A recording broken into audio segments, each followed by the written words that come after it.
Okay, this is just a reminder that under your C file, the HTY 599 labs, you should see lab 1, Introduction to GIS. You can click that. And you could just download the entire folder actually if you wanted to. You could go here and then hit download like that, or you can check the box and hit download right there. I'm just going to grab the data folder, and I've already done that, so I've downloaded that. So go ahead and download that, and we'll take a look and a quick review at what things are in there, and then we'll start to make a map.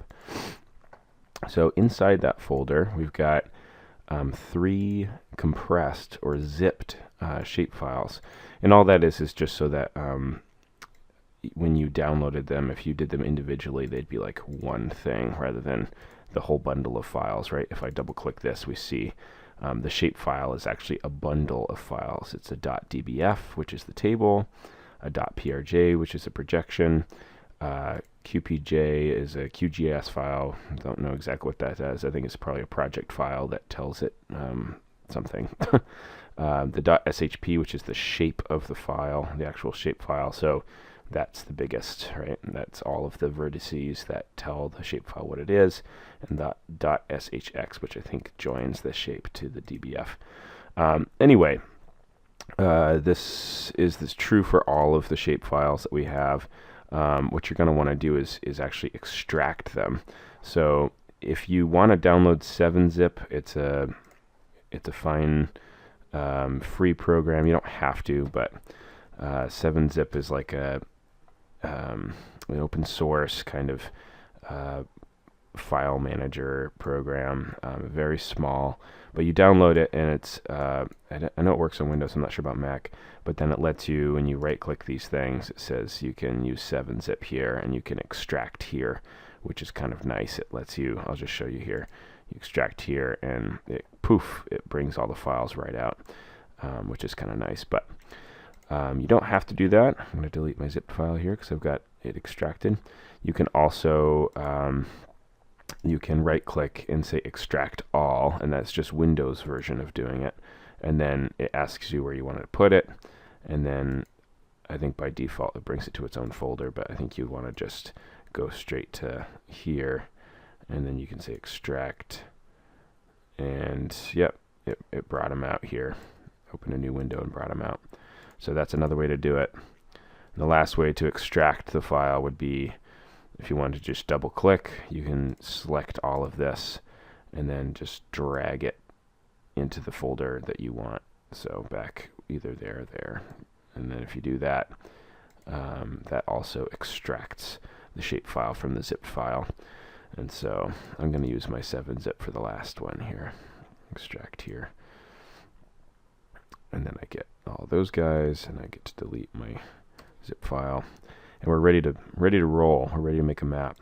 So this is what your project or your data folder should look like when you're ready to make the map. You have 2 TIFF files, right? These are raster, and we've got 1, 2, 3, 4, 5 shape files.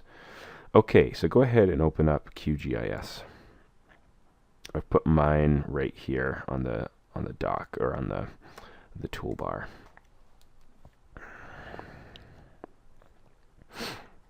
Okay, whenever you open Q, it will give you all of your recent projects. So in class, I use this base map here, which I've actually deleted now, so it doesn't exist anymore. But if let's say I had 5 or 6 different projects, they'd all show up, and I could just click on the one I want. I want to make a new project, and so I go to the upper left here to this blank piece of paper, and I say new, and it gives me a blank screen. And just a quick reminder, this is the browser panel. This is kind of like our library. It shows us what's actually on the computer and what our actual files look like, or where they are, where they're located. This is the map canvas area. This is where we actually see the data and get to interact with it kind of manually, or we get to click around and see what things are.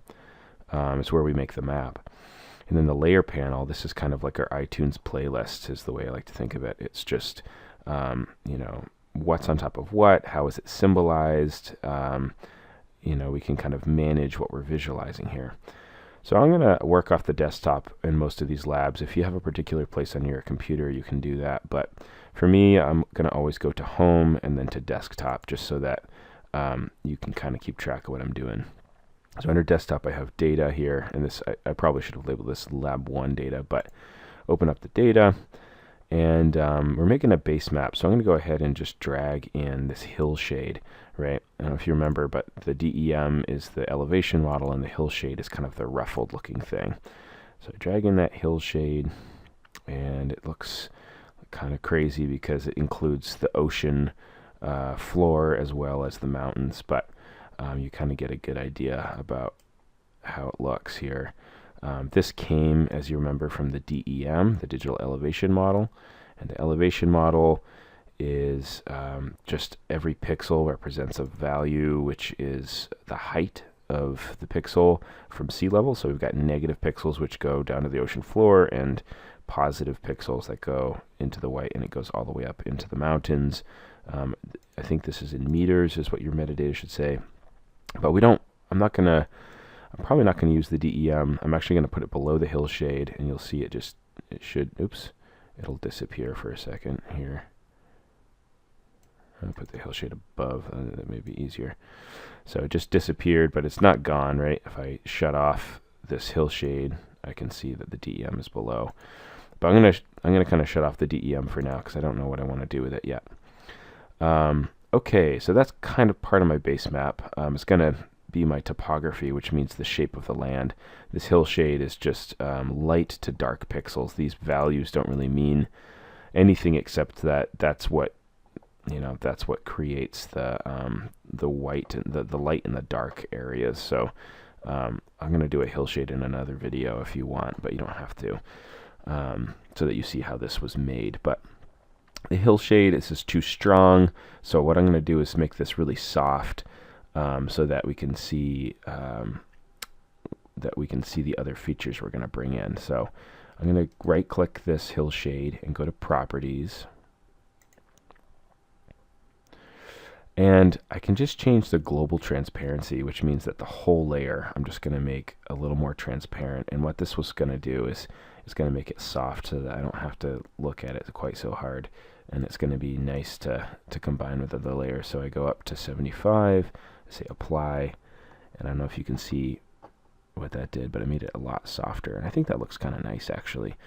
So I'm going to say OK. And when I zoom in and out, I haven't been telling you guys, but I'm using my mouse wheel. If you have a trackpad, I think you can drag 2 fingers, or you can go up here and use the zoom in, zoom out tool, and that should work just fine. The hill shade looks good, but I still can't get a sense of the land and the ocean. So I'm going to drag in my shapefile here called land, drag that in, and I get this kind of default polygon symbology, right? The symbology is just a random color. It's purple, and then it's always a thin black border around the polygon. So what I want to do is actually change the symbology of this land so that I can see the mountains and have it be kind of greenish or something maybe in here. And then I want it to be blue and opaque so that I don't really want to see all the seafloor topography, so, or bathymetry as we call it. So I'm going to right click this land and go to properties, and now that should pop up. And right now it's got a single symbol under style, right? So layer properties, style, this is where we change all the symbology. A single symbol is not what we want, because we want to have a categorized symbology. We want to show something as land and something as not land. And so I'm going to go to categorized. And this might be a little confusing actually. It might be like, what is this column DN? It's the only thing in this shapefile. I'm just going to show you here for a second.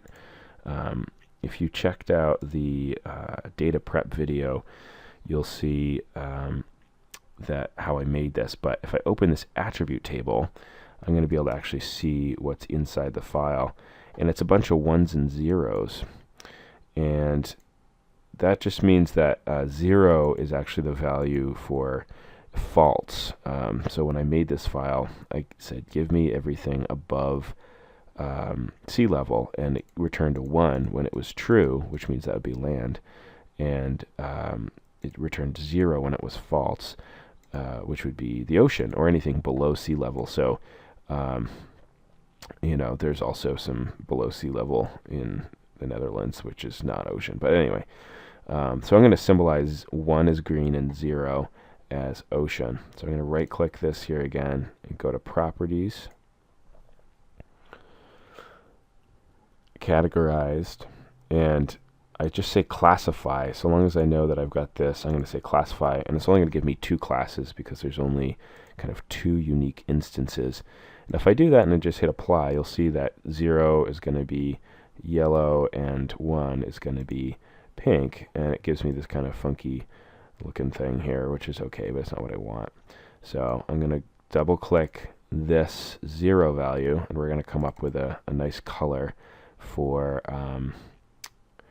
yeah, let's go to click the simple fill here, and now we can see more options. And I want to do click the fill, and we're gonna make like a blue here. So this is hue, saturation, and value, and we can talk about those as time goes on. But I'm gonna go ahead and just do, let's see, 200, 210 maybe. 100. So that's a little, let's go to 25 here. I don't know if you can see what I'm doing. I'm making like a very light blue. So 200, 25, 100. You don't have to do that. You can do whatever you want. RGB, this is just another way of seeing color. The HSV is the way I like to design. So I say OK. And I'm not sure if I want to do the, if I want to have an outline, but I'm going to get rid of the outline for now. So I don't know if you saw, but that just went away, right? If I have a solid line, it gives me an outline, and if I say no pen, it goes away. So I say OK, say apply. That's half of it, and now I want to change this one to the land color. And so I'm going to double click this one, and go to the simple fill. And the fill, let's make this 100. It seems like a good green value. And then we'll go 150, 75. That's not too bad. And actually, in the layer options, which is, or in the symbology, which is kind of nice, I can change the opacity, which is the same, it's kind of the inverse of transparency. It's the same idea. How much can you see through? So there's a whole layer transparency, but then in the symbology layer, it's called opacity. And so I want to make just one of these 2 categories slightly transparent. And so what I'm going to do is change this color's opacity to, let's make it 50%. So it's going to be see-through. So say OK, OK, and apply. And yep, that's looking a little better. I'm not too happy. I forgot to get rid of my outline for the green. So I'm going to go back and double click this, go to my simple fill, and say no pen here, and get rid of that outline. Okay, apply. So I hope that wasn't too bad, but that's looking like a base map now. I think that's kind of nice, actually. Cool. So, okay, I think that that might be all for this video. I know I clicked a little fast, but go back and watch it again. And remember that if you have a different version, sometimes the buttons look a little different, but click around and explore and give me a call on Monday if you get lost. But that's the first video. I'm going to do one more to show you how to add the countries and the cities. And that will be our base map. And I encourage you to explore and add other things. So, okay, good luck.